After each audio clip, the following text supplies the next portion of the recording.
कहते कब ना खाली कई अखर हम पड़ा गए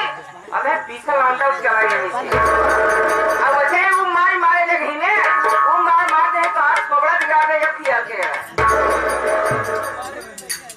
तो प्रेमपुर वाले थोबड़म ज्यादा मारा थे का एक बात यह जान मार के नदी पकड़ाई दे कहीं चला जाए एक बात यह जान कि हमारे के टक्के हो बेटा चौका तो अगर धर्म न छोड़ दे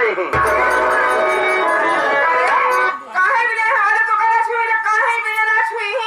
या ना छुई कितना दिन बाहर बाहर नाचत रहे लेकिन आज अपने घर में नाचत है जवानी से भैया लोग बाबू लोग हैं ना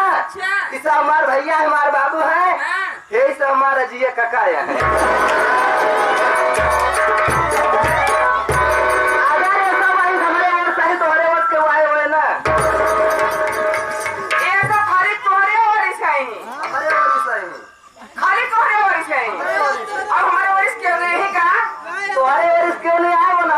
पक्का मेहर बसा हो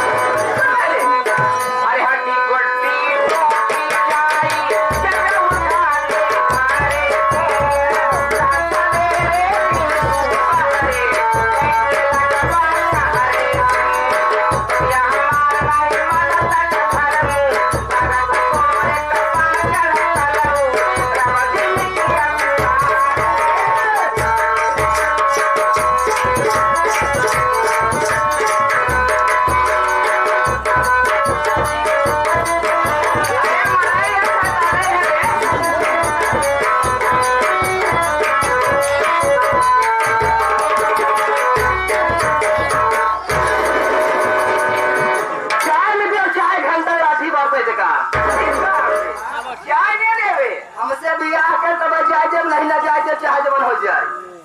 बिना बियाह के ना जाए देवे ना जाए दे बियाह बिन मरा जाता है बियाह बिन हम एकदम मरी जाता है क्या ठीक बा क्या तो से हम बियाह करिए और राजा गुलजारगंज मछली सार समाजगंज कमरुआ भरसमा गोसाईगंज कितना रियाज पानी कहेगा बात भाई कहीं हमारी गाड़ी पटरी चढ़ी कैसे बियाह कौन से हम पहले करे जा मुट्ठी धर के एक साथ बा अगर हमारी ये साथ सुन ले जब तक अच्छा साथी है बा कि आँख मून ले और अच्छा चिंता का और आँख मून की जानत का बा खाली है कहा कि आप बियाह होए जान तुरंत ही बियाह कैले तो जय हो जीवतिया माई बहाने हमारा बियाह हो जाए कितना दिन से आशा लगाए रहे लड़कियों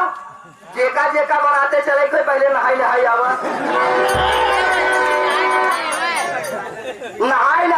जा 45 खाली बोलोरो के बाती हमारे बराते में लड़कियों का बाती ज्यादा रहे सियान कम रहे एकर मतलब अगर जैसे अमरूद देखात में और केरा वाला जौन देखाए बना लेकिन कुल मोच खाई जावा जौनी कहीं जाए ऊख धान उपारा दोबारा लेते चला जाए जौने के देखे कहां घटना पर आ जाता साहब का बारात जात भाई मामूली बात है लड़कियों आज मुन्नत है अब हम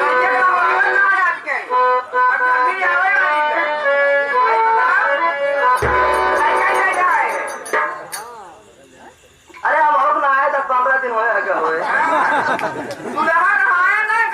माई ले गया लड़के रात के हवा होता है अरे दुल्हन आए नहाए बराती कम से कम नहाए चलाए ठीक तो बात मुंह में आज मुंह नहीं आता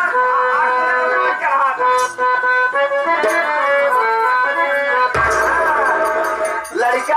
हमका यहाँ खोलत नहाई आई जाए सरकारी नलका लगे बाटे फटाफट नहाई आवा तुरंत खाली से एकरा लड़के का भीड़ मचा दी कब बात है जे ना नहाई पा जाए जे ना नहाई पा जाए अपन मुंह तरह दिए समझा सब नहाई ले आँख मुंह ना तही जवान लड्डू मंगाए है राजू खाए से पहले पानी मुंह से आई जाए कहवा कैसा लड्डू कहाँ रही यार आज मोने अब हम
बाबू चले गए तो करत काय गो मास्टर बा अरे भैया भैया